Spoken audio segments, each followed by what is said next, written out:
postoji nešto što se zove magijsko mišljenje, koje se inače normalno viđa kod male dece, kod primitivnih naroda i slično, da kada mislimo, oni kao dete, kad nešto pomislimo, mislimo to će stvarno da se ostvari. Porodice nekada imaju i tendenciju da prikrivaju simptome. Našao sam da postoji neko pleme u Africi koje isto ima baš jedan ritual vezan za to prvo griženje dojke. Ćao, još jedna epizoda 2,5 psihijatra. Danas pričamo o obsesivno-kompulsivnom poremećaju.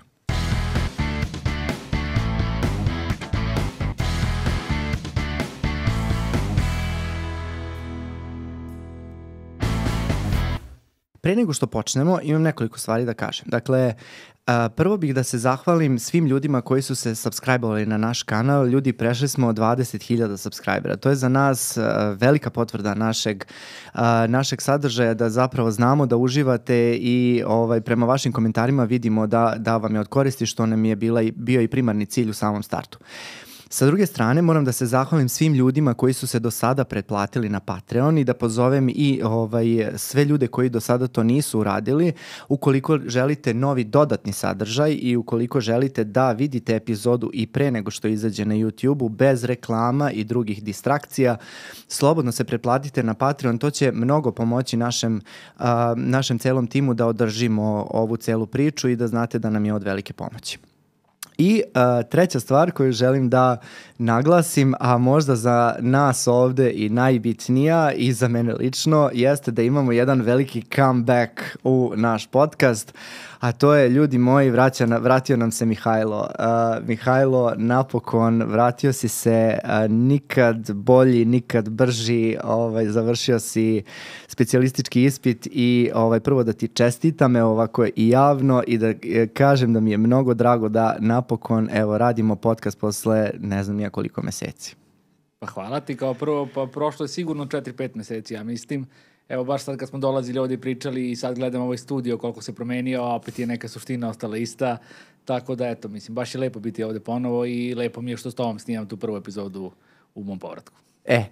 I baš smo pričali pre nego što ćemo snimiti epizodu o čemu da pričamo i ti si između ostalog i predložio da pričamo o ovome iz razloga što dosta često čujemo da se neki ljudi obeležavaju kao obsesivni, kao kompulzivni, kao obsesivno-kompulzivni, šta ti ja znam. Tako da mislim da će nam ovo biti super prilika da zapravo pojasnimo ljudima šta to znači. Pa da, mislim da je ovo jedan od onih klasičnih primjera jednog psihijatrijskog poremećaja ili stanja koje je obavijeno velom misterije zato što ima ime koje tako zvuči kompleksno i nije baš iz imena jasno da se zaključi nekome ko nije studirao medicinu ili ne poznaje latinske termine, da sad shvati šta je sad to. Zvuči kao nešto tajanstveno i onda bude obavijeno velom misterije, često se onda pogrešno shvata šta je to zapravo. Jeste. I koje su recimo tvoji utisci kada pitaš ljude iz svog okruženja, kada kažeš obsesivno-kompulsivni poremećaj, šta misliš šta je njima u glavi, a koji nisu naravno iz medicinske struke? Pa mislim da ima nekoliko čestih zabluda. Mislim da jedna zabluda je da se to odnosi na neku preteranu urednost, što ćemo posle, ja mislim, malo detaljnije da pričamo šta je to u stvari. I druga zabluda, mislim da ljudi automatski misle na neke tikove koji su kao neki telesni pokreti nevoljni, da su to neke, da kažemo, osnovne predstave ljudi koji ne znaju i to nikad nisu vidjeli šta je to. Da. I slažem se s tobom, to jesu najčešće zablude, ali ono što sam ja primetio iz svog okruženja jeste da vrlo često ljudi misle da imaju obsesivno-kompulzivni poremećaj, a ga zapravo nemaju. Odnosno, vrlo lako se donosi zaključak da neko ima obsesivno-kompulsivni poremećaj, a prosto je, kako da kažem, previše uredan, to što si ti rekao, ili možda previše strašljiv za neke stvari, ili previše voli neku vrstu simetrije, ili se desilo da ima neke neželjene misli u nekom trenutku i da smatra da evo ga, ja imam sad taj poremećaj. Sad, pre nego što u stvari krenemo o bilo čemu da pričamo, mislim da bi bilo dobro da kao definišemo šta bi obsesivni kompulzivni poremećaj zapravo bio i onda da pričamo uopšte šta nije, ali pre nego što to uradimo, da ja tebe pitam, jesi li ti imao neke obsesivne misli zbog čega si u nekom trenutku u životu pomislio čekaj, pa jel ja imam OKP? E pa da, dobro, da bi ti odgovorio na ovo, mislim da poći ću odavde. Znači, isto kao što je obavijen velo misterije zbog imena, isto tako imamo pojavu da ljudi se samodijagnostikuju nakon što se pretražuju na internetu, na primjer, eto, koji su simptomi OKP-a, i kad naiđu na neki sajt gde ima navedena neka lista simptoma, gde je samo prosto spisak bez ikakvog, da kažem, akcenta na to koliko ti simptomi utiču, koliko su izraženi i koliko nekog ometaju u funkcionisanju, i onda je to nešto na šta možemo lako da se pronađemo u tome kad tražimo, velika većina ljudi, zato što svi imamo neke obsesije i neke kompulzije. Tako da mi izdajete, možda je najbolje da definišemo prvo šta su obsesije, a šta su kompulzije. Ajde. Znači, obsesije, odnosno obsesivne misli, nisu kad je neko nečim opsednut u smislu da mnogo o nečemu razmišlja. Kao, to je ono isto još jedna zabluda iz naroda. Velika obsesije su neke misli koje su neželjene, koje se nama javljaju, nameću protiv naše volje. Mi znamo da su to naše misli, ali ne želimo da ih imamo.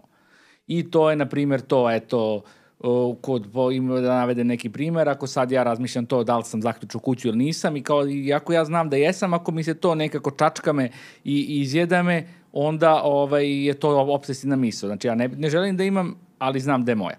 A kompulzije su nešto što nastaje kao, da kažem, odgovor na obsesiju i služi da smanji taj nivo tenzije i napetosti koje obsesije izazivaju. Znači, to je kao neko odbrambeno ponašanje protiv obsesija.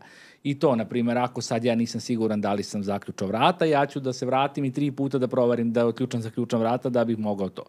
E sad, kompulzije mogu biti tako vidljive ponašanja, mogu biti i mentalne kompulzije, znači da ne budu samo da ne budu neki konkretna vidljiva ponašanja, nego mogu da neki mentalni rituali, često su to neka prebrojavanja i preračunavanja u glavi koja se odvijaju. I sad, mislim, svi mi imamo... A čekaj, recimo, jesi ti imao nekad? Pa da. Znači, svi mi imamo neke simptome. Ja se sećam još kao mali i sad je bila ta, na primjer, naš glavni trg u Smederevu ima neke poploča nekim pločicama. I sad na svakih 10 metara pločice su bile neke boje neutralne. Bež je bio jedan red roze pločica. I, na primjer, ja sam imao, ako preko jednog tog reda pređem desnom nogom, preko sledećeg moram levom. Znaš, i to sam osjećao kao kad pređem desnom nogu da postoji neka težina u njoj koja može da se izbalansira tek kada se levom pređe. Ili, na primjer, na pojačavanje na TV-u kao mora da bude paran broj uvek. Nerviralo me kad je neparan broj. Eto, znači, to su te neke, da kažem, male obsesivne misli koje dosta ljudi ima. Ne, ali fenomenalno to za pojačavanje. Dosta mi je ljudi to reklo, nikad mi to nije bilo jasno. Isto kao što moje obsesije nekim ljudima nisu bile jasne. Ja imam veliki problem sa raspremanjem. Ja mnogo volim vrste kućnih poslova na kojima se vidi produkt mog rada. Ne znam kako bi to objasnio. Dakle, ja mnogo volim da peglam ili recimo da čistim bele površine, zato što se na njima najviše vidi koliko je nešto čisto ili najviše, znaš kad ispeglaš nešto pa je savršeno ravno. Eto, to su neke moje i to je što se tiče čistoće. Naravno, volim red. Evo, kao što može, mislim, ne vide sad gledaoci koji gledaju video, naš sadržaj, ali nekako kod mene je uvek to sve savršeno posloženo. Ja imam tu neku malo kompulziju da ređam stvari po nekom svoj kako sam ja to zamislio. I sa druge strane imao sam možda čak i, da kažem, pravu kompulziju, pravu obsesivnu misao, to je recimo kad vozim.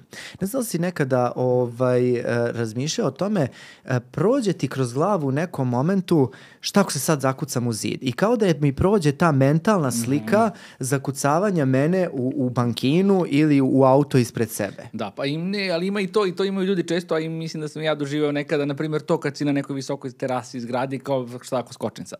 Da. Znaš, kao šta je bilo da ja skočim sad. Jest. Kao šta ako želim da skočim.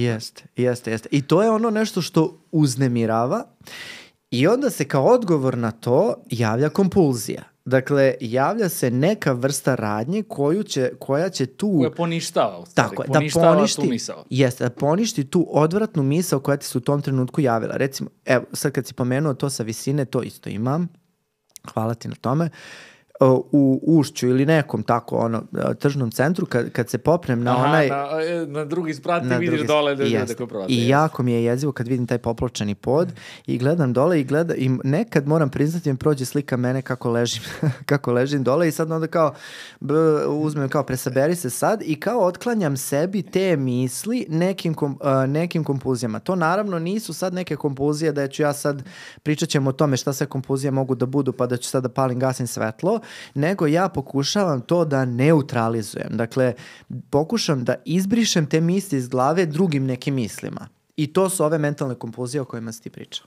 Da. Pa dobro, i zašto onda ti i ja nemamo obsesivno-kompulsivni poremećaj, to je ono što sam ja pitao, i da kažem, mislim, tu onda moramo dovedemo ono što sam rekao malo pre, zbog čega je opasno kad ljudi pretražuju samo i samo dijagnostikuju se, što ne postoji to nešto što se zove stepen disfunkcionalnosti koji ipak može da se nekako proceni, što ne postoji to koliko to vremena oduzima često, nego budu dobili ljudi samo spisak simptoma. Znači nisu samo simptomi neophodni, nego je bito njihov kvalitet i kvantitet, odnosno u stvari bolje rečeno intenzitet tih simptoma. Znači kod ljudi koji imaju obsesivno-kompulsivni poremećaj, ovi simptomi obsesija i praćenje kompulzija su takvi da ljude značajno ometaju u njihovom funkcionisanju i oduzimaju im mnogo vremena koje onda oni ne mogu da usmere na ove druge životne aktivnosti i dolaze do jedne značajne disfunkcionalnosti. Tako je. I mislim da je stvarno ključno to što smo naglasili, jer puko pretraživanje simptoma može da dovede da se mnogo ljudi nakon naše ove epizode samo dijagnostikuje kao OKP. I to je upravo ono što mi, kad kažemo OKP, mislim na obsesivno-kompulzivni poremećaj, da se ljudi ne bune. Dakle, prosto mora da se prati od strane nekog profesionalca, da se proceni koliko te misli i te radnje zapravo nama utiču na život. A na šta mislimo tu? Koliko nam utiču na profesionalni život? Odnosno, da li smo mi uopšte sposobni da radimo od tih misli? Kako ja uopšte da se fokusiram na svoj posao ako ću ja 3 sata svog posla razmišljati o tome da li sam zaključao vrata ili da li sam isključio ringlu? Sigurno svako od nas pomisli da li sam zaključao vrata, ali to nas ili ne tera da se vratimo, ili ne moramo da se vraćamo 10 puta, ili nas ne opterećuje do te mere da ne možemo ni o čemu drugom da mislimo osim o tome. Kada govorimo o drugim sferama života, mislim na porodično funkcionisanje, mislim na emotivne veze, mislim na školsko funkcionisanje, pričat ćemo o tome kako izgleda obsesivno-kompulsivni poremećaj kod dece. Tako da u tom nekom smislu mora da se, ovo što si upravo lepo naglasio, da se vidi taj kvalitet i kvantitet tih simptoma i taj uticaj simptoma na svakodnevno funkcionisanje.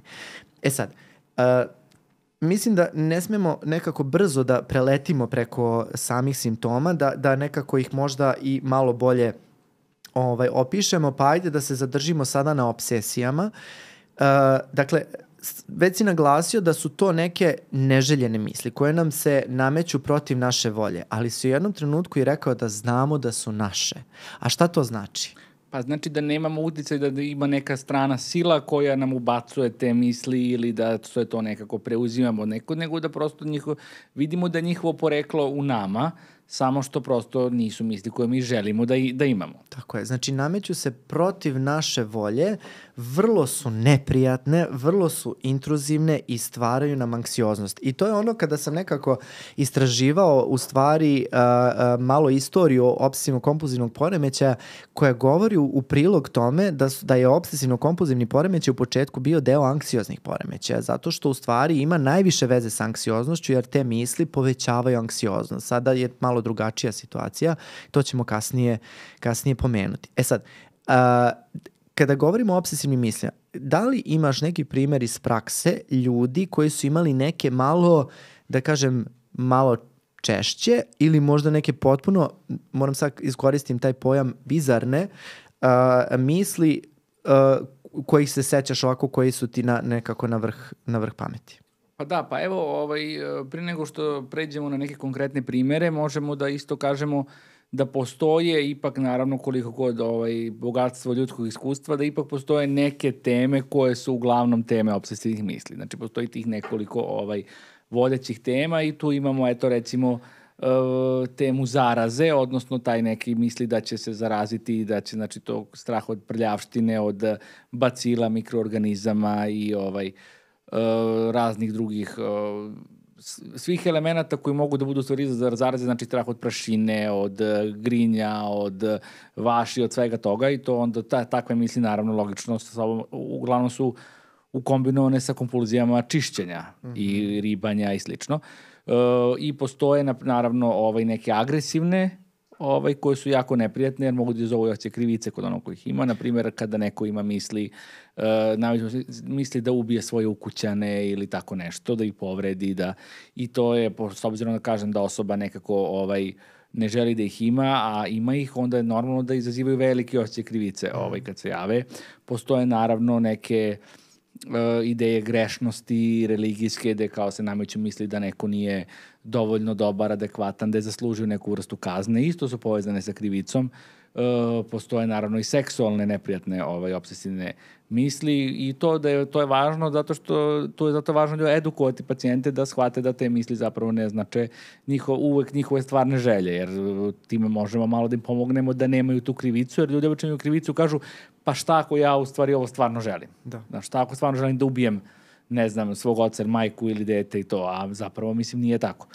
Da, ono što je bila moja asocijacija kada sam se bavio malo više obsesijama jeste da su često obsesije povezane sa vrstom ličnosti i načinom života kako ta osoba vodi svoj život. I sad si nabrojao, eto, to su nam neke najčešće teme. Ima raznih, mislim sad ne moramo se bavimo svim i svačima, ali to su neke, da kažem, najčešće. I recimo, moram da kažem da su na neki način imaju smisla kada ti upoznaš tu osobu. Recimo, hiperreligiozna osoba će imati obsesivne misli, često, ne naravno uvek, to ne mora da znači, ali može imati nešto u skladu sa tim načinom vođenja svog života. Recimo, oni imaju strašne misli da mogu da opsuju u crkvi ili da će da izvrše neki veliki masakr, što se potpuno... Poslije sa njihovim nekim vrednostima i načelima. Da. Tako je. Znači, imam osjećaj da se stvara jedna potpuna suprotnost u odnosu na njihov način vođenja života. Evo, konkretno, kod mene se javljaju te malo obsesije reda, kako bih rekao, simetrije. To su neke stvari koje su dominantne za moj život, što ja mogu da prepoznam da je u skladu sa mojom ličnošću koja jeste donekle i perfekcionistička i da kažem volim tako da mi sve bude, samo da vidiš moje mailove, mislim, znaš, moje poruke kako izgledaju, znači ne daj Bože da pošaljem bez zareza i tačke i tako dalje. Tako da ima nekog sklada sa našim načinom funkcionisanja i govorimo nešto da je sve ono što u stvari objedinjuje obsesivne misli je ta anksioznost. Da, mislim, same misli, kao što smo videli iz ovih primjera, jesu neke koje su vrlo iznemirujuće i možemo da kažemo da je ta anksioznost potpuno jedan logičan i prirodan sled koji izlazi iz takvih misli i da su to misli često tako je nekog, da kažem, odbojnog i ružnog sadržaja da bi kod većine ljudi i izazvala anksioznost. Jeste. Znači, ta sama anksioznost sama po sebi ne doživljam je kao nešto što je preterano u tom kontekstu, jer eto, to kažeš, ako je neka hiperreligiozna osoba ima stalno nametljive misli da će da opstane u crkvi, pa naravno da će da bude anksiozna zbog toga. Mislim, ko ne bi bio u toj situaciji. Znači.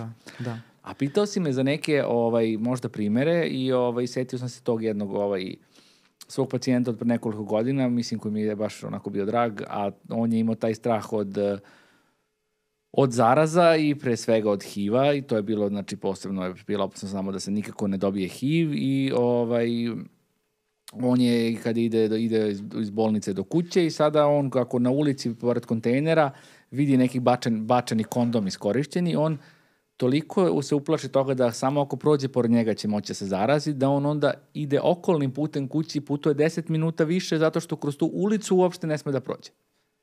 I eto, to je, znači, primjer, znači, tog koliko čovjek mora da uloži napora da poništi tu anksioznost koju te misli izazivaju. Jer to je to. Ako prođem, ja sam u riziku da se zarazim. I taj neizvesnost je za mene nepodnošljiva. A to isto možemo posle da pričamo koliko je ta netrpljenje neizvesnosti kod njih ključna stvar u stvari. Ta stalna ambivalencija, znaš. Jeste. I znaš šta mi isto, bilo mi je zanimljivo, da nije samo ovo što smo pričali narušenje funkcionalnosti. Mi taj nekako psihijatri se uvek vezujemo za tu funkcionalnost. Ali nije samo to. Moram da priznam da jedan od ključnih stvari koja se javlja kod obsesije je njihova stalnost, odnosno perzistentnost. One se stalno vraćaju. Mi ovo nekako navodimo olako naše obsesije koje su u stvari jave se jednom pa se ne jave. Ili se jave jednog dana nekoliko puta pa se više ne javljaju. Dakle, ne možemo da imamo obsesivno-kompulzivni poremećaj ako smo jednog dana u nekom trenutku kad smo bili pod stresom ili smo bili umorni ili nas je nešto strašno iznerviralo pa smo pomislili da treba ubijemo od svog šefa, na primer, ne možemo to da sebe stavimo u kategoriju. Znači, one se stalno vraćaju, stalno nas uznemiravaju i potpuno su, da kažem, perzistentne i preuzimaju kontrolu nad našim životom. I to je ono što je u stvari ključ u celoj stvari, koliko one u stvari preuzimaju ceo naš život. Pa to što si rekao, u stvari mi se baš sviđa to, preuzimaju kontrolu nad našim životom, jer u stvari ceo život se onda nekako organizuje oko simptoma OKP-a. I ne samo pacijenta, nego i svih njihovih ukućana. Jer ako neko, na primjer, mora da posle svakog obroka opere ruke 18 puta i ako će da zauzme WC na pola sata, onda je vrlo nekako očigledno da to utiče na život cele porodice koja živi u toj kući. I to je, znači to postaje centralna figura, da kažemo, u životu. Samo sam teo, kad smo već kod porodičnog funkcionisanja, jako mi je bitno sad, pričat ćemo o tome i kako ljudi reaguju na OKP i sve to, ali znaš šta mi je isto bitno? Prva reakcija porodice, pošto evo, najviše radim sa porodicama pa znam. Dakle, prva reakcija porodice je nemoj to da radiš. Što to radiš? Nekako ta konfrontacija i ajde molim te prestani to da radiš. Znači, šta ti misliš, koliko to može da pomogne? Mislim, koliko to u stvari ima smisla kod osobe koja ima obsesivne misli? Pa dobro, nema smisla naravno, ali opet ne mogu da sada potpuno kao osudim i krivim ljude koji to kažu jer ne znaju bolje. Znaš, jer neko ko stvarno ne zna misli da je to nešto što je pod nekom voljnom kontrolom, a zapravo je uticaj volje tu, mislim, vrlo upitno koliki. Ali naravno da to može da proizvede samo kontraefekat jer može da poveća tu neku razdražljivost, iritabilnost kod njih koji obično jesu dok ne urade to strašno razdražljivi, tako da mislim ne samo da ne pomaže, nego mislim da može vrlo da izazove vidljiv kontraefekat. Ali to sam i hteo nekako da poentiramo na samom početku. Dakle, osoba koja ima obsesije sama već zna koliko su te stvari koje se njoj javljaju u glavi bizarne, koliko su neprijatne, koliko su neželjene i koliko im izazivaju patnju u životu. I još ako mi u nekom slučaju, moram da priznam da mnogi pacijenti ne priznaju svoje obsesije ili većinu ne smeju da priznaju zato što ih je sramota. Zato, kako bi tebi bilo da moraš nekome da priznaš da imaš misli da ćeš nekoga seksualno da napadneš ili da ćeš da ubiješ popa u crkvi, na primjer. To su jako neprijatne i jako, da kažem, misli koje izazivaju veliku sramotu. I ta konfrontacija i moram da kažem, znači, da taj deo napada porodice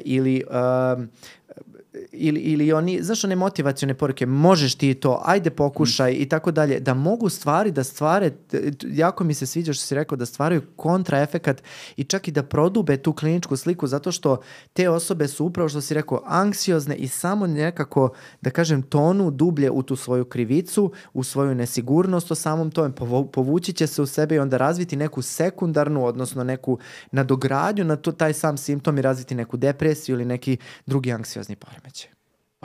Pa da, mislim, znaš, teško je porodicama to da naravno vide nekog svog člana da to radi, mislim, s obzirom na to neprirodno, ali mislim da je mnogo važno ovo što si rekao, da se naglasi koliko je ljude često sramota svojih simptoma i koliko se u stvari, zapravo kad gledaš neke epidemiološke studije, nekako i ogroman broj njih se nikad ne javlja na lečenje, ili se javlja tek kada postanu toliko disfunkcionalni da nemaju druge. Znači, to je jedan od poremećaja koji se jako dugo, nažalost, trpi.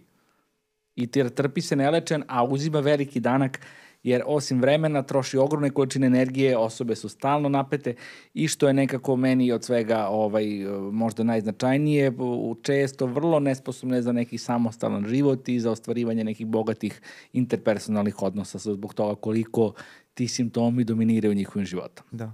Pa zamisli da, mislim, kako da ti kažem, da moraš da živiš sa nekim ko ima potrebu da čisti kuću 20 puta dnevno. To je veliki, da kažem, veliki napor, upravo iz razloga ovog što si napomenuo, da se te osobe zapravo ne javljaju na lečenje. I ono što mi znamo iz prakse jeste da čak i kada se jave nakon dugotrajne perzistencija, odnosno održavanja tog simptoma kroz dugi vremenski period, sve nam je teže da se leče. Onda čak i da kad se jave, onda smo mi u velikom problemu kao njihovi terapeuti, jer je ono što smo nekako i na početku poentirali,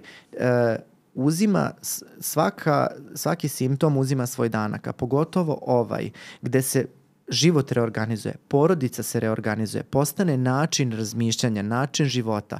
Mi smo rekli u samom početku, osoba ima uvid da su to neželjene misli, ali mi se čini da što duže traje to, nekako sve postaje, uvida je sve manje, ono postaje nekako sve realnije zato što postaje način života. I mi ne samo da treba da menjamo simptom, nego treba da menjamo i način ponašanja. A znaš koliko je teško u praksi u stvari promeniti nečiji lifestyle. Pa da, ali eto, sad pričaš o svim tim njihovim hendikipima i eto, za mene je tu posebno tragično to kada ti pogledaš kako oni žive, mislim sada naravno da uvek može biti izuzetaka, ali prosto nekako priroda tih simptoma i njihovog porekla, o čemu možemo poslije da pričamo, kako kroz stalnu tu ambivalenciju, to kao da li sam ili nisam, da li mogu ovo ili ne mogu, to je stalno jedna, da kažem, blokada nekog energetskog toka kroz telo. Svaki pokret je zaustavljen, svaki pokret ka spolje je zaustavljen i oni žive živote koji su nekako rigidni, emocionalno siromašni i bez mnogo boje u tim životima. Zato što, znaš, sve je nekako stegnuto. Njihova tela su stegnuta i stalno su u nekom grču, da li ne, da li da, da li ne. Da li da se prikažem, da li ne. I onda su u tom nekom limbu gde večno lutaju, a prosto nikad ne nalaze nikakav odgovor na to. Koliko god puta oni uradili svoje rituale i to je samo nekako privremeno olakšanje koje samo vodi u dalju disfunkcionalnosti i to postaje vremenom sve gore i gore. Da, ali kako i neće kada su iscrpljeni? Zamisli da imaš svakog dana, tokom celog dana, neke užasne misli koje te uznemiravaju i moraš da radiš neke obskurne radnje koje te iscrpljuju. Odakle ti onda kapaciteta da se baviš emotivnim životom ili da se baviš nečim kreativnim i profesionalno? Znači, nekako ja mogu to u potpunosti da razumem i zbog toga imam potrebu da kroz možda ovakav sadržaj pokušamo da senzibilišemo ljude da potraže pomoć na vreme, ako ne njih same, onda njihovu porodicu koja sigurno zna da nešto nije u redu, ne uvek, ali u većini slučajeva zna, jer porodice nekada imaju i tendenciju da prikrivaju simptome i da normalizuju simptome, čak i ako se vrlo jasno oslikava na pacijentov život. Pa da, i eto sad kad si ovo rekao da nekako probamo da inspirišemo i motivišemo ljude da se jave kada imaju problem oni ili njihovi bližnji, to je nešto o čemu smo pričali sad u dolasku ovdje što bih htio opet ponovo da pomenem. Znači mi kao snimamo podcast i mi pričamo o opsesivno-kompulsivnom poremećaju. To može biti za mnogo ljude edukativno, korisno i sve to, ali mi naravno ne možemo nekom realno da izlečimo sad time što on gleda ovo. I mislim da je u sadašnjem klimatu ljudi su vrlo skloni da prihvataju neka laka rešenja i da misle da gledanjem nečega na internetu od sat i po vremena mogu da postanu eksperti ili makar kompetentni u nekoj oblasti. To tako ne može. Mi prosto, hoću da samo kažem da je naš cilj da mi edukujemo i da eventualno nekog nateramo da se preispita i potraži pomoć, a da prosto ne postoji šansa da se nešto ovako kompleksno savlada i nauči za sat i po vremena koliko će trajati jedna epizoda. Eto, to je prosto nešto što sam želeo da kažem. Što ti se gomilalo mesecima dok nisi bio ovde. Pa da, jeste. Pa ne, nego, znaš, viđam tako, naš Instagram je pun nekih tih YouTube shorts i kratkih klipova koji sad kažu neki, mislim, prilično, suludi sadržaj, to kao kako sam hakovao tugu pa ne budem tužan i je objašnjenje od minut i po i sad kao ti to pogledaš i možeš da nikad više ne budeš tužan u životu i slično tako, mislim. Nažalost nema lakih rešenja, eto to je nešto što je što je ono, što bih volao svi da zapamte. Jeste, a moram priznati da se nekako i okrenula situacija u potpuno neku drugu krajnost i ono što ja stalno komuniciram sa svojim pacijentima i njihovim porodicama jeste da smo mi sada i hteli mi to ili ne, izverzirani na način da očekujemo brza rešenja. I sada, evo, imamo i primere iz kliničke prakse gde dolaze roditelji i smatraju da će svoje dete da poprave pod znacima navoda i da ga, da kažem, neutralizuju simptome za recimo nedelju, 2 dana ili na osnovu jednog magičnog leka, a taj simptom u tom detetu ili toj osobi se valjao 3, 4, 5 godina. To je prosto nemoguće i potpuno se krši sa bilo kakvim zdravim razumom, da ne pričamo o klinici. Pa da, evo, mislim da je OKP baš dobar primer za tako nešto zbog svoje te tvrdokornosti tih simptoma. I to, ali kad sve spomenuo, mislim, kako da kažem, lečenje je moguće. Nije sad to nije neizlečiva bolest. Eto, i mislim da je to važno ljudi da znaju, ali lečenje za nedelju, 2 je apsolutno nemoguće i u domenu naučne fantastike. Pazi, mi pričamo o nedelju, 2, a neko živi sa njima 10 godina sa tim opsednim simptomima. Tako je. Znači, lečenje je moguće, lečenje je u psihijatriji i psihoterapiji uvek sporo, uvek vrlo postepeno, sa mnogo oscilacija, uspona i padova i nekako je neophodna istrajnost i nekako sa što manje tih nerealnih očekivanja i pokušaja da se nešto na silu ubrza. Jeste, jedan maraton. Nije sprint jedan, nego maraton. I možemo da se vratimo na OKP, nekako smo napravili jednu malu ekskurziju u smeru senzibilizacije, aktivizma, jeste. I znaš šta mi isto, pričamo sve vreme o obsesivnim mislima, ali ono što nismo pomenuli jeste da to mogu da budu i različiti drugi sadržaji. Znači, ne moraju da budu samo misli. Misli su ono što se najčešće dešava. Dakle, to su kada smo rekli da osoba razmišlja o tome da opsuje u crkvi, to je jedna vrsta obsesivnih misli, na primjer. Međutim, ono što može biti također jesu obsesivne sumnje, obsesivne ruminacije. Naprimjer, šta bi bile obsesivne ruminacije? To su stvari stalna razmišljanja o tome kako će dođe kraj sveta. Ili su to, recimo, obsesivne sumnje, to su stalne teme nesigurnosti osobe u uradio dobro, da li nisam, da li je moglo bolje ovo, da li je ovo, da li da kupim ove patike ili ove patike, i onda kad ih kupim, da li su to te dobre koje sam kupio ili možda trebalo ipak one, pa da li da ih vratim, pa da li ne, pa sramotno me da ih vratim, pa i tako u beskonačno. Jeste. I ono što isto moram da kažem jesu obsesivni impulsi. Dakle, stalna jedna ponavljajuća potreba osobe da uradi nešto opasno, socijalno neprihvatljivo, recimo da se skine u javnosti, da se popne na vrh zgrade, da uzme nož, da nekoga ubode i tako dalje i tako dalje. Znači, to je ono što smo pričali, da kola zakucaš u nešto, to bi stvari spadalo obsesivni impuls. Jeste, to su, znači, ne moraju samo da, hoću kažem, moraju bude samo misli, nego može da bude ta potreba da nešto uradimo ili neka slika. To je ovo kad ja zamišljam sebe na prizemlju tržnog centra u ne baš najsjajnijem izdanju. Tako da, ono što bi sad bilo dobro jeste da se dotaknemo drugog najvećeg simptoma obsesivno-kompulzivnog poremećaja, koga si već na početku pomenuo, a to su kompulzije. Eto, mislim da smo već pomenuli kao da su to, znači, radnje koje služe da ponište tu anksioznost koju nam obsesije donose. A da li to rade? Pa, da, ali loše. Tako je. Znači, rade, ali loše. Znači, to definitivno ima nekog efekta. Znači, i da dovodi do nekog umirenja, zato što nivo anksioznosti koje izaziva obsesivne misli može biti strahovit. I da osoba prosto ne može da izdrži i ne može ništa više.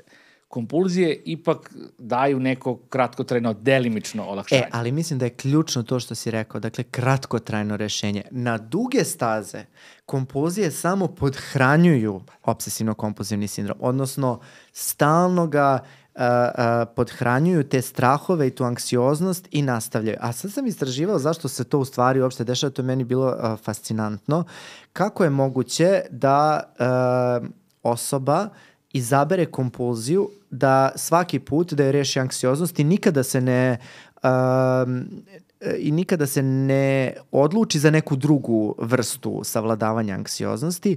I ono što sam našao kao objašnjenje jeste jedna psihološka teorija koja govori u prilog tome da naš mozak tu kompulziju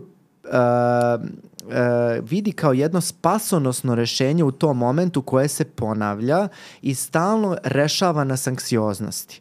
Kao recimo osoba koja ima agorafobiju. Za ljude koje ne znaju, to je strah od otvorenog prostora, velike gužvi, stajanje u redu, voženja prevozom i tako dalje. Znači, uglavnom te osobe su izolovane u samoj kući i tako dalje. I one izbegavaju da izlaze napolje. Svaki put kada one izbegnu da izađu napolje, one podhranjuju taj svoj strah. To je nagrađivanje, to je stvari kao ono operantno učenje. Jeste. I to je upravo ovo. Znači, upravo to je prepoznavanje našeg mozga kao jednog spasonosnog rešenja, da mi ukoliko 7 puta upalimo i ugasimo svetlo, znači neće nam ako nam je to prošli put se smirilo anksiozno, znači i sada će. I onda na to se oslanjamo. Ali evo i kada pogledamo ceo fenomen OKP-a sa jedne šire perspektive, koju sam ja pročitao malo tako čak i poetično, a to je da je to u suštini poremećaj kod ljudi funkcionišu tako da život može se živi samo na jedan način, nikako drugačije. I da zbog toga nema nikakve spontanosti i različitosti. I onda ni ne čudi što ni u samim simptomima takođe nema spontanosti i različitosti, nego je uvek jedno isto. I samo može jedno isto. Da.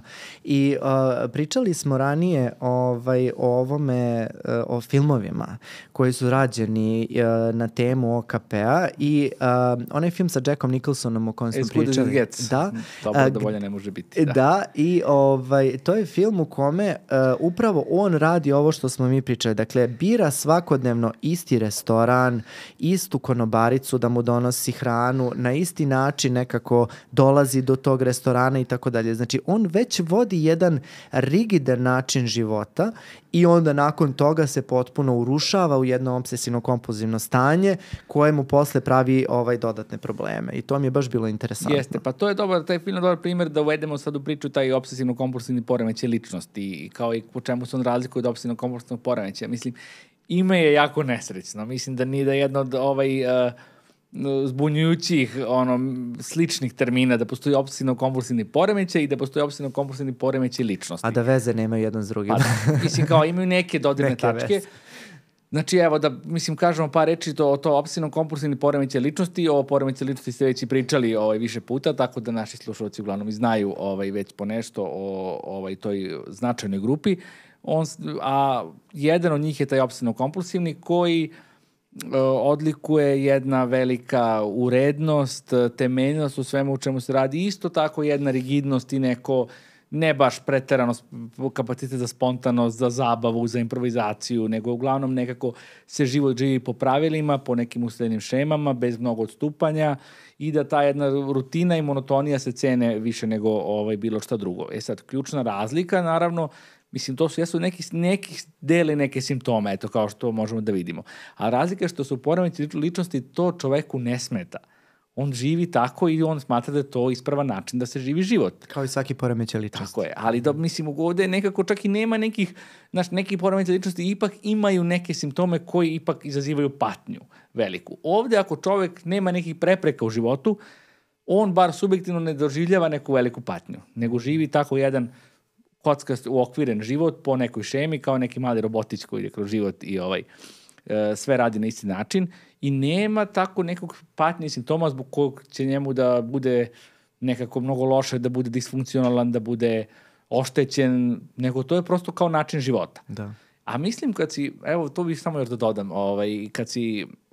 kad smo kod ovoga i tih osobina ličnosti, znači poremećaj je nešto što je toliko značajno da bude neko odstupanje od zdravlja. Poremećaj ličnosti je kao neka struktura ličnosti koja isto tako odstupa, ima neke malativne obrazce ponašanja. Ali kad je neko obsesivan, znači on može da ima obsesivno-kompulsivni poremećaj, znači kad ima jako izražene simptome.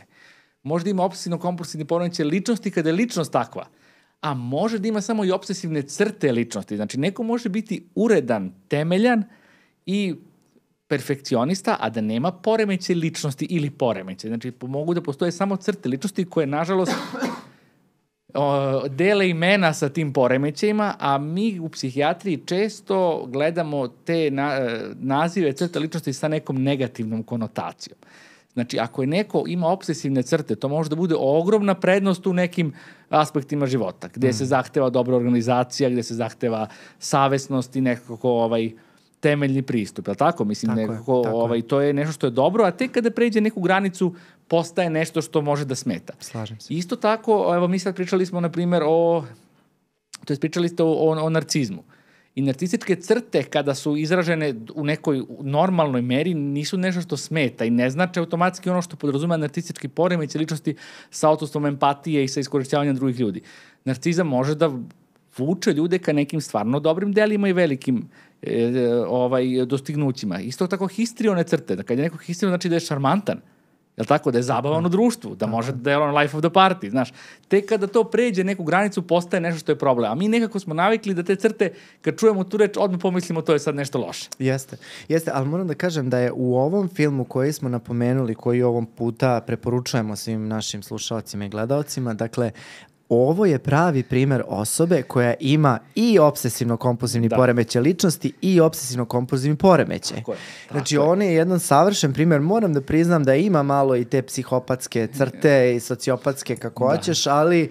to je možda malo zbog Jack Nicholsona, kao takvog. Jest, on generalno tako odaje neki takav utisak, ali ovde je stvarno pravi primer kada se desi ta kombinacija. Nije česta. Ja sam negde našao da 1/3, da kažem, ljudi ima jedno i drugo, može da se desi, ali uopšte ne mora da znači. Ne mora. Čak ljudi koji imaju obsesivno-kompulsivni poremećaj ličnosti češće imaju depresiju kao komplikaciju nego OKP. Tako je. A kad smo već bili kod filmova, i to smo opet naravno pomenuli Avijatičara kao apsolutno najbolji film za prikaz OKP-a i to u nekom onako težem obliku pravom kliničkom koji je to. Tu nema govora ni o kom poremeću ličnosti, nego to baš OKP kao... Jeste, to je, i mislim, on je rađen po istinitom priči. Tako je, Howard Hughes koji je bio ja sam baš danas googlao kao njegov život, ispostavio se, ja sam mislio da je umro mnogo mlađi zbog tog načina života i svega, na kraju ispod da žive oko 70 godina čak na kraju. Ali jeste na kraju života bio potpuno zapušten, sa kosom, dugom bradom, dugačkim noktima i taj suludi paradoks gde čovek koji se toliko plaši, na primjer, bacila, neće da se rukuje sa lekarom koji je kod njega, a ovamo ima ogromne prljave nokte i živi u neraščićenim stvarima. Jeste, i kada pričamo o poznatim ličnostima, meni je bila ekstremno interesantna priča o pevaču iz Ramonsa, koji je isto patio od obsesivno-kompulsivnog poremećaja. Ja sam Ramonsa slušao kao dete, ali moram priznati da nisam ranije znao da je to u stvari bio jedan od razloga kako je on umro. Ne znam da li si znao za to. Nemam pojma za tu priču. Da, znači on je imao jedan ozbiljan obsesivno-kompulsivni poremećaj koji se u jednom trenutku pogoršao kada su oni išli na neku svoju turneju i on je imao upravo ovo što smo pričali, obsesije nesigurnosti i proveravanja. Znači stalno mislio nije zaključao vrata, stalno mislio nije postavio sve kako treba u stanu i tako, i kad god bi oni išli na koncert, ceo bend bi njega čekao ispred zgrade i po 2-3 sata. I u jednom trenutku oni su otišli neki koncert i on je čak morao da napusti snimanje. Da li to je bila neka emisija ili koncert, nisam baš siguran, iz razloga što nije mogao da sedi tamo ili da stoji, da bude na nekom drugom mestu, jer je sve vreme razmišljao da li je dobro zaključao vrata. Krenuo je kući i okliznuo se, slomio kuk i umro od posledica preloma kuka. Tako da, eto, mislim, hoću da kažem da obsesivno-kompulzivni poremećaj nije nikad, ne mogu kažem nikad, ali skoro nikad nije uzrok smrti, odnosno ne može baš da se umre od toga, što više previše protektivan u nekim momentima, odnosno štiti nas od infekcija i svega, ali sa druge strane, evo do koje mere on može da naruši nečije funkcionisanje, da zapravo dovede do ozbiljnih povreda, do ozbiljne izolacije i do ozbiljnog narušavanja kvaliteta života. I samo dok ne zaboravim, kada smo pričali o kompulzijama, mi smo rekli da su to te nesvrsishodne radnje i sve to, ali i u jednom trenutku si pomenuo da one mogu da budu motorne, odnosno neke naši pokreti, ponašajne, nešto ponašajne, da, i mogu da budu mentalne, je li tako? A na šta si mislio? Pa znači ponašanje su onog to, eto na primjer sad proveravanje 3 puta da li sam zaključao vrata ili na primjer ako neko nije siguran da li je ugasio ringlo, on će da upali da je ugasio još 20 puta dok ne bude potpuno siguran. Ili to, na primjer, evo on je moj primjer života, ono kao hodanje preko linija jednom desnom, jednom levom nogom, to je na primjer, eto, jedan motorni pokret, dok te mentalne mogu da budu samo neka vrsta, to kažeš, misli koje služe da zamene ove druge misli, ja kažem, često se baziraju na nekom brojanju. I to, da se izbroji do 3, da se nekako nešto 3 puta ponovi ili 7 puta da se ponovi ili da se izrecituje nešto, na primjer, što smiruje. Znači, to je isti efekat, samo što eto nešto je prosto onako nama s polja vidljivo, a nešto se dešava u glavi. Baš zato što su te mentalne kompulzije zapravo ne mogu da se detektuju. Se nekada mislilo da postoje obsesivno-kompulsivni poremećaj gde postoje samo obsesije i gde postoje i obsesije i kompulzije. Sada je pitanje da li zapravo postoji čist obsesivni oblik i da li mi možemo ikada garantujemo da ne postoje neke makar diskretne mentalne radnje koje služe da se samo malo ublaži ta anksioznost od tih obsesivnih misli. Apsolutno se slažem sa tobom. Čak mi u našim dijagnostičkim priručnicima imamo kategoriju obsesivno-kompulzivni poremećaj bez kompulzija, odnosno koje čine samo obsesije, ali nekako imamo celu jednu struju novih istraživača koji govore u prilog tome da obsesije zapravo ne mogu da idu bez kompulzija, pa makar te kompulzije bile potpuno nevidljive nama golim okom ili čak i možda i neprimetne osobi koja ih doživljava. To recimo može da se objasni najlakše ovim mojim primjerom gde ja imam te kompulzije neutralizacije misli. A šta bi to značilo? Znači da ti u jednom momentu imaš neku odvratnu sliku pred očima, neku vrlo eksplicitno krvavu sliku ili šta ti ja znam, koja ti je neprijatna u tom trenutku i ti pokušaš da je potisneš ili zameniš drugom mišlju. To je realno gledano jedna mentalna kompulzija, jer smo mi jedan neprijatni impuls, jednu neprijatnu sliku pokušali da neutrališemo nečim drugim, da bismo se smirili, odnosno da ne bi se ta anksioznost dalje pojačavala. To je definicija obsesivno kompulzivnog. Pa i mislim, to je ono, znaš, naravno da kod različitih ljudi oni mogu biti različitog intenziteta, jedan ili drugi aspekt od ovih dva obsesije i kompulzije. I jeste, naravno, nekada za sam tretman je korisno da znamo da li neko ima pretežno problem zbog obsesivnih misli ili zbog kompulzije, jer ćemo moći drugačije tehnike terapije da primenjujemo. Ali da li postoji samo jedno bez dva, pitanje. Da. Sad, mislim da smo u jednom trenutku i napomenuli, ali bitno mi je i da to naglasimo. Dakle, kompulzije su vrlo često srodne sa obsesijama. Ono što si rekao, dakle, kada si govorio o obsesivnim mislima, na primjer, obsesivne misli simetrije su najčešće vezane za kompulzije postavljanja nečega u red. Ili obsesivne misli nesigurnosti ili za proveravanje. Da. Znači, obično imaju nekog smisla. Imaju neku logičku vezu ili obsesije zaraze sa pranjem, to postoji neka jasna veza, a nekada i nema uopšte. Da, imam neki primjer, sad to ću ti kažem. Dakle, imao sam nekoliko pacijenata sa ozbiljnim obsesivnim kompulzivnim sindromima i neki od najinteresantnijih, recimo, bilo je ovo kada je slučaj kad su srodne jedne i druge stvari, a to je, recimo, imao sam pacijentkinju koja je strašno bila uplašena od zaraze i prala je u početku je bilo to pranje ruku. I to je nešto što se najčešće, ja mislim da kad pomeneš OKP, ljudi pomisle na pranje ruku. I ona je prala ruke prvo 5, pa 10, pa 15 puta, pa 20, pa 30, pa 50. Došlo je do momenta pucanja kože i tako. I onda se prenelo na celo telo. Dakle, počela je da se tušira 1, 2 put, 5 puta, 10 puta, 20 puta dnevno. Čak je došlo i do toga da ona po nekoliko sati ne izlazi iz kupatila. I ono što je meni bilo, kada je ona došla kod nas, ona je u jednom trenutku trošila, 20 peškira i tako dalje, pa je imala poseban peškir za glavu, poseban za kosu, poseban za ruke, za prste, za noge, za trup i tako dalje. I onda je došlo do toga da ona više, mislim, s obzirom da je to podhranjivano i sve gore i gore, što jeste tendencija ovog poremećaja, došlo je do toga da se ona u jednom trenutku više nije sušila peškirima, nego se sušila na vetru. Znači, došlo je do momenta da je ona morala da otvori svoje prozore i vrata i stajala je tako u kupatilu, verovatno na prstima ili na nečemu, jer nije smela više ništa da dodiruje i sušila se na vetru gde je zaradila jednu ozbiljnu infekciju posle, pa se lečila i na Institutu za majku i dete i tako dalje. Ali hoću da kažem da je kolikog maha i onesposobljavajući to može da deluje. Znači, ona je u početku recimo otvarala vrata rukom, pa jednim prstom, pa laktom, na kraju otvarala vrata nogama.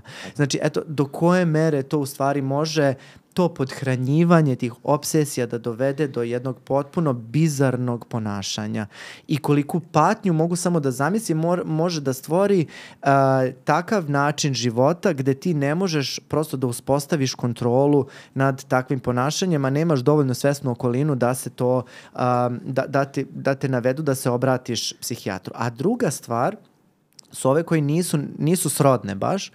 I imali smo jednog pacijenta koji je smatrao da imao je te obsesivne misli da će ukoliko on nešto ne uradi da će mu umreti roditelji. I to je jako često kod dece najčešće. Toga se setio baš jer to je često i primjer iz raznih psihijatrijskih knjiga. Ima to kao čovek koji ide ulicom, ako sad ja nestanem da namestim košulju, neko će meni kod kuće da umre ili srušit će se avion ili tako nešto. Da će da, ako ne urade nešto, da će da se desi neka velika nesreća. I to je, mislim, kod njih... To je jedan element koji nismo pomenuli u stvari, a to je da često kod ljudi koji boluju od obsesivnog kompulsivnog poremećaja imamo tu neku vrstu nedovoljne distinkcije između misli i akcija. Između, kao ne postoji ta jasna granica, sad ja ako nešto mislim da to ne mora da se desi, nego postoji nešto što se zove magijsko mišljenje, koje se inače normalno viđa kod male dece, kod primitivnih naroda i slično, da kada mislimo, oni kao dete, kad nešto pomislimo, mislimo to će stvarno da se ostvari. Tako. U izvesnoj meri to postoji i ovde. Kad neko kaže, ako ja ovo ne uradim, neko će da umre i sada, iako sam ja na jednom možda racionalnom nivou svestan da to nema veze, opet jedan drugi deo mene zapravo veruje da to što ja sam pomislio, to će se desiti, osim ako ne uradim ovu jednu specifičnu stvar koja to prevenira. Koliko god ona nemala veze sa tim. Da. I to stvarno mogu da budu potpuno ne samo nevezane, nego ljudi čak su i svesni koliko to nema nikakvog smisla. Neki ljudi je sramota koliko kažu da nije tužno, bilo bi smešno. Kao tek šta zapravo Imali smo jednu devojčicu koja je pomislila da ukoliko bude otvarala usta, da će roditelji umreti. Znači, došlo je do toga da ona ništa nije jela ni pila sa svojih 12-13 godina, jer nije smela da otvori usta, jer je smatrala da svako otvaranje usta povređuje njene roditelje. Zamisli koliko to koliko je to strašno da moraš da živiš tako. Mislim, ona nije anoreksična, ona nema poremećaj ishrane, ona ima OKP koji u stvari dovodi do ozbiljnih, da kažem, telesnih posledica.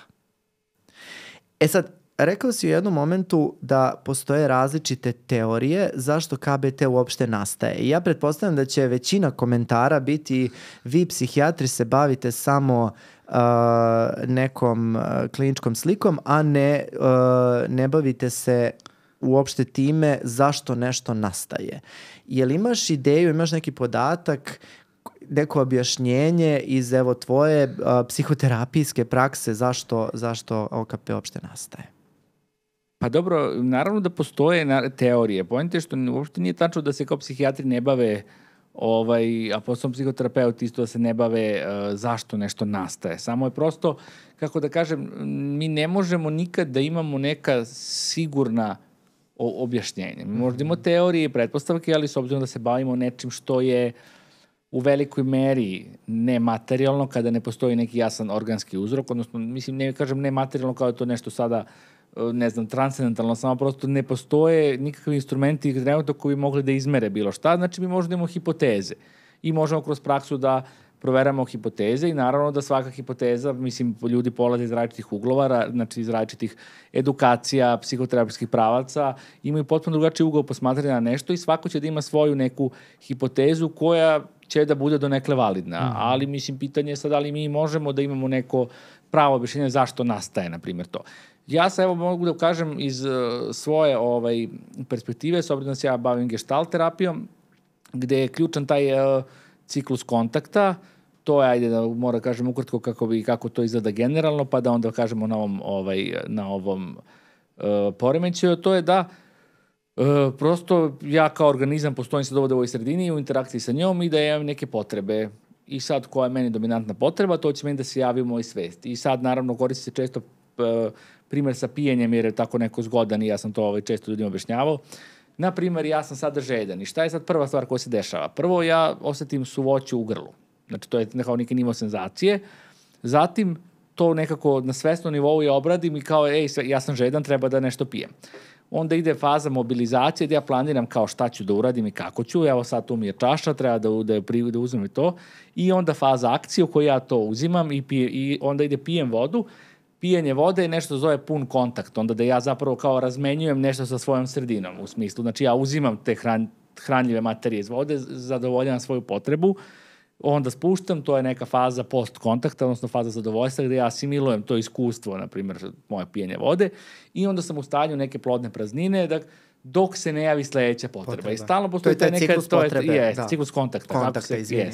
I znači stalno mi naravno uvek imamo više potreba i uvek su neke dominantne, neke su malo više u pozadini.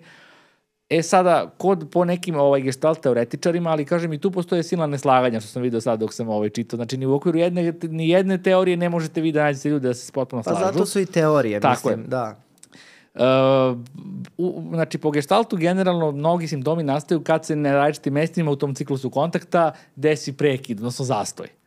I ovde se zastoj da upravo u toj fazi mobilizacije i akcije, kad ja treba da to uradim. I zato kod njih postoji ta ambivalencija, kao da li da ne, da li da ovo, da li da ne. Šta znači ako uzmem, šta znači ako ne uzmem. I neko blokirano je ekspresija organizma u trenutku kad se on oseti energizovano. Jer kao da postoji strah od te svoje energizovanosti. Jer energizovanost sa sobom nosi neku vrstu agresivnosti. A kod OKP uvek postoji strah od agresivnosti i seksualnosti, zato su to često i teme obsesivnih misli.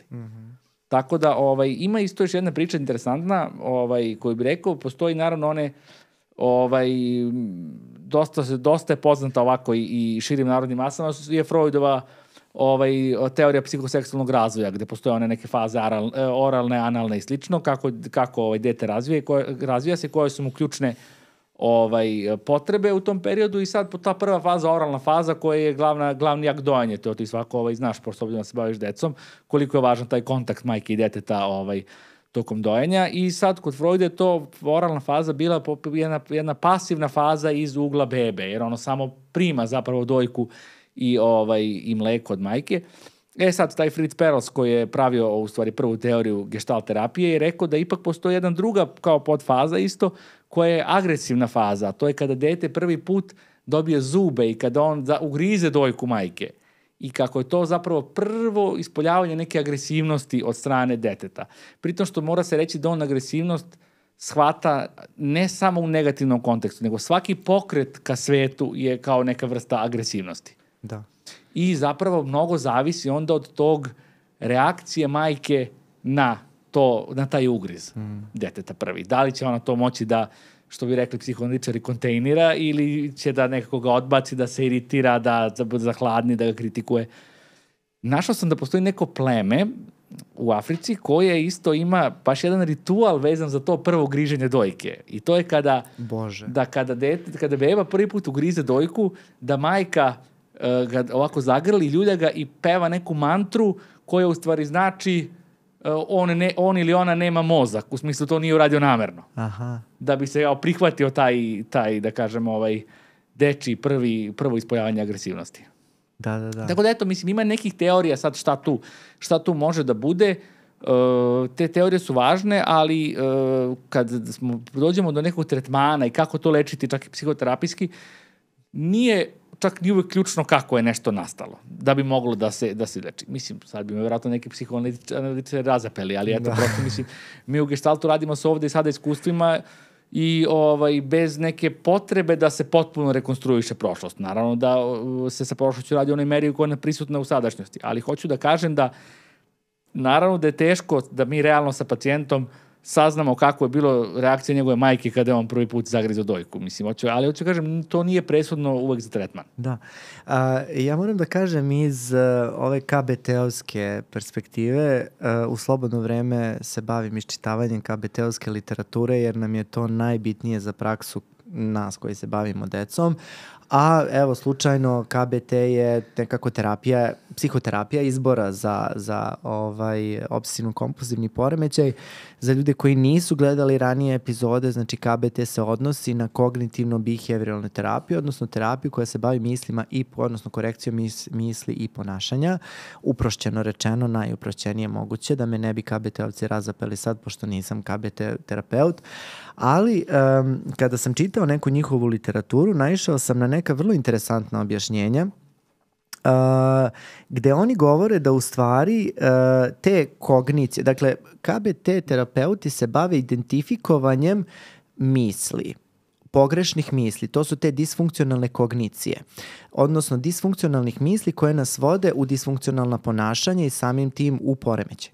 I one što su ključne te kognicije koje se javljaju kod ovih pacijenata jesu u stvari fuzija misli i akcije. Znači oni smatraju da znači pacijent smatra da ideja javljanja njegovih loših misli može dovesti do lošeg ishoda. Na primjer, da pomislimo da će se nešto desiti, znači da će se zapravo ta naša misao dovesti do povrede te osobe. I da ćemo biti odgovorni onda za to. I da će biti odgovoran, što je u stvari jedan drugi, da kažem, evo uveo si me u priču druge kognicije, a to je taj prenaduvani osjećaj odgovornosti. Dakle, da će ta osoba biti odgovorna za sve što se desi i samim tim ne može da toleriše taj osjećaj neizvesnosti, da li će se nešto desiti ili se neće desiti, i samim tim smatra da ukoliko se nešto desi, da će prepući od osjećaja krivice, odnosno straha od finalnog ishoda. Tako da šta bi u stvari bila KBT-ovski odgovor na celu ovu priču? Jeste u stvari identifikacija misli koje su u stvari u svemu ovome što smo mi naveli. Ja sam zapravo i našao sam setio sam se jednog mog pacijenta, pa evo možemo na tom praktičnom primjeru da kažemo šta su u stvari te misli kod njega bile. Dakle, to je jedan moj pacijent od pre par godina, on ima 48 godina i on je ceo život ponosio se time što je jako oprezan. I ponosio se tim svojim standardima opreznosti. Ne znam kako da kažem, on je tako bio ponosan time što on stalno je vodio računa o tome da se niko ne povredi, da se on ne povredi i tako dalje. I to je bio nekako njegov način života. Međutim, i naravno, šta je radio? Mislim, radio je o osiguranju, naravno. I sad, onog momenta kada je on dobio unapređenje na poslu, gde su se njegove obaveze nekako utrostručile, tada su se i njegovi simptomi OKP-a značajno pogoršali do momenta da on nije mogao da napusti sopstvenu zgradu. Znači, pazi, on kad krene na posao, on se 10 do 20, 30, 50 puta vrati da vidi da li je dobro posložio čaše koje su stajale, da vidi da li je isključio rernu, da vidi da li je postavio peglu na pravo mesto i tako dalje i tako dalje. E sad, kada sam malo razgovarao sa njim na tu temu šta je u stvari bio njegov strah, on je smatrao da će manjak njegove opreznosti dovesti do katastrofe za koju će on biti odgovoran i da će ga ta krivica uništiti. To je upravo ovaj sled misli o kome pričamo. Znači, on je imao prenaduvani osjećaj odgovornosti za ceo svet i bojao se tog finalnog ishoda, odnosno katastrofe, da će njegove misli dovesti do katastrofičnog događaja, i taj hipersenzitivnost o kojoj smo ranije pričali, da će ga ta krivica uništiti, odnosno da on neće moći to da podnese. Jeste. Vrlo interesantno, moram priznam priča. Pa jeste, ima i u okviru KBT-a kod onih koje su dominantne kompulzije, imaju posebno one tehnike koje se rade sa ekspozicija i prevencija odgovora, da se nekom dopusti da ima opsesivne misli, ali da se nekako zabrani da se kompulzije izvedu i onda da se istrpi ta anksioznost sa idejom da će se to vremenom doći do nekog zasićenja i do opadanja. To je sličan mehanizam kao mehanizam izlaganja kod lečenja fobije.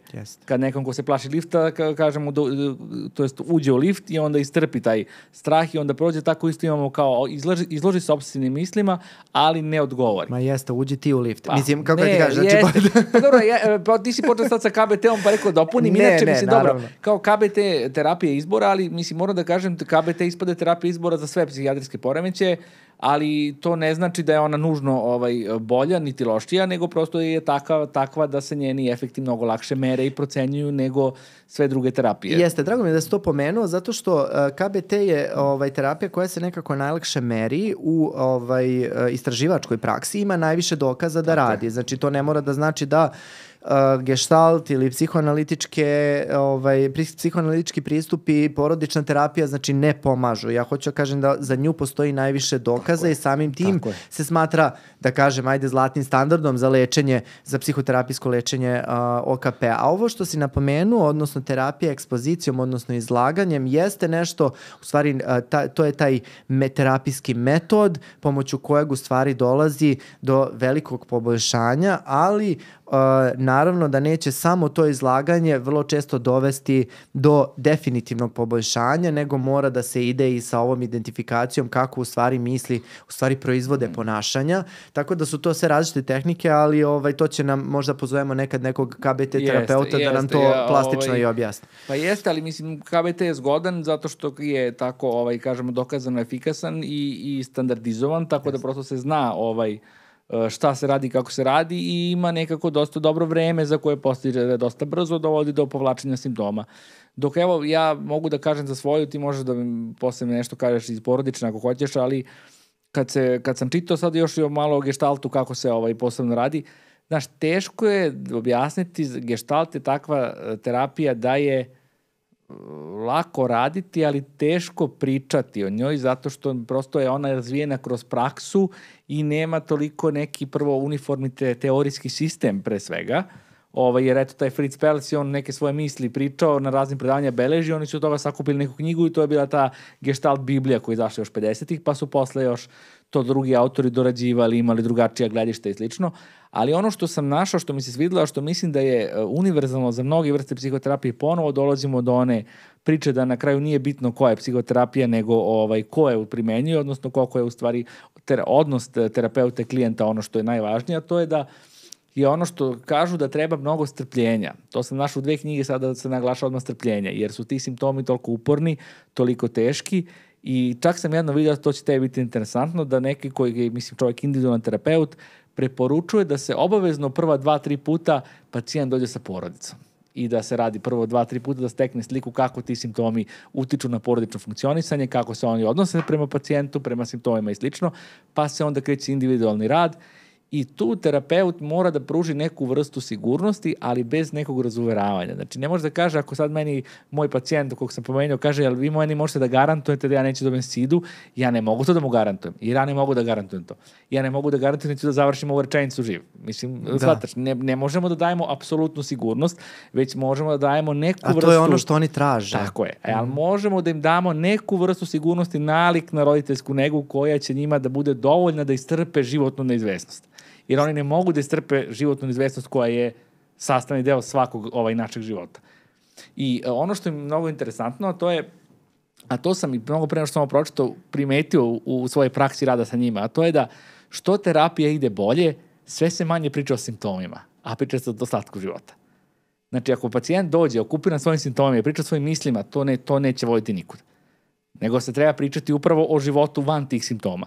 I ono što si rekao u početku, oni imaju utisak da su ti simptomi stalno tu, a zapravo kad se malo dublje zađe, nisu baš stalno u istoj meri, nego tačno ima koji neki teški sadržaj izazivaju pogoršanje simptoma. Na ovom tom pacijentu koji je dobio napređenje se to jasno vidi, ali ovako i generalno koji imaju neke specifične porodičnu dinamiku i neke zategnute odnose, tačno se vidi kakvi porodični konflikti odnosi do pojačanja simptoma. Yes. I to pomaže pacijentima jer mogu te simptome da im daju prostor i vreme kad se javljaju. Inače imaju utisak da su oni svuda i bez prostora i bez vremena. Yes. Tako da što se manje priča o simptomima, to terapija bolje ide. Jeste, i to je nekako, moram priznati, i poenta sistemske porodične terapije. Ne priča o simptomima, nego činjenica da se simptom izdvoji iz pacijenta i da se prenese na porodicu. Dakle, ja ne mogu da kažem sa sigurnošću, mi dosta često mi koji smo u edukaciji iz sistemske porodične, mnogo, moram da priznam, stavljamo teret na celu porodicu i stavljamo teret na roditelje, što moram priznati nije bez razloga. Ali, kada govorimo o obsesivnom kompulsivnom poremećaju, tu znamo da postoje dokazane neurobiološke promene, odnosno postoje promene u hormonima koji teku kroz naše neurone, mozak i tako dalje. Tu postoji i genetska predispozicija. Tu postoji sijaset različitih razloga zašto bi se, i naravno sam sklop ličnosti i tako dalje, znači sijaset različitih razloga zašto bi se kod nekoga OKP uopšte javio. Ne mogu da kažem da je porodica prouzrokovač simptoma, ali je svakako faktor pogoršanja ili ti poboljšanja.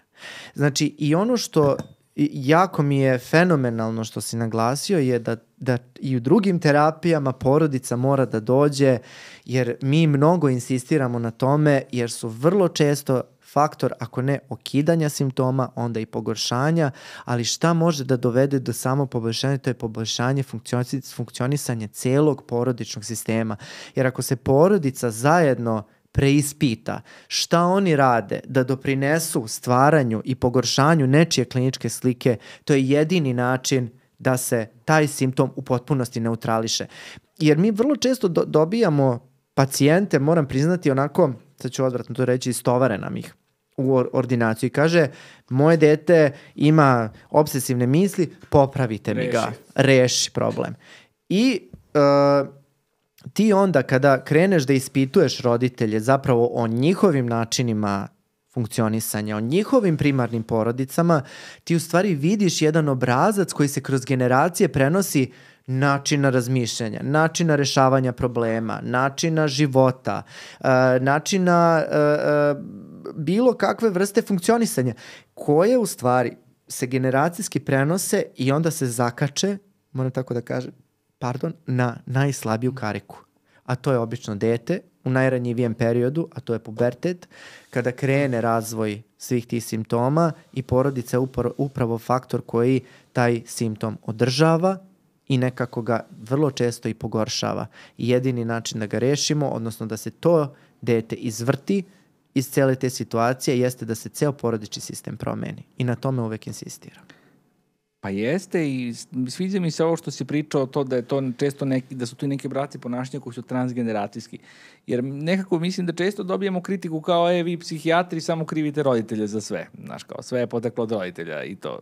I cijela ta priča i psihoanalitička o važnosti ranog razvoja i sve ispostavi se da roditelji imaju ogromnu odgovornost i ako naprave neki pogrešan mali korak, eto detetu ceo život ode nekim pogrešnim putem, znaš.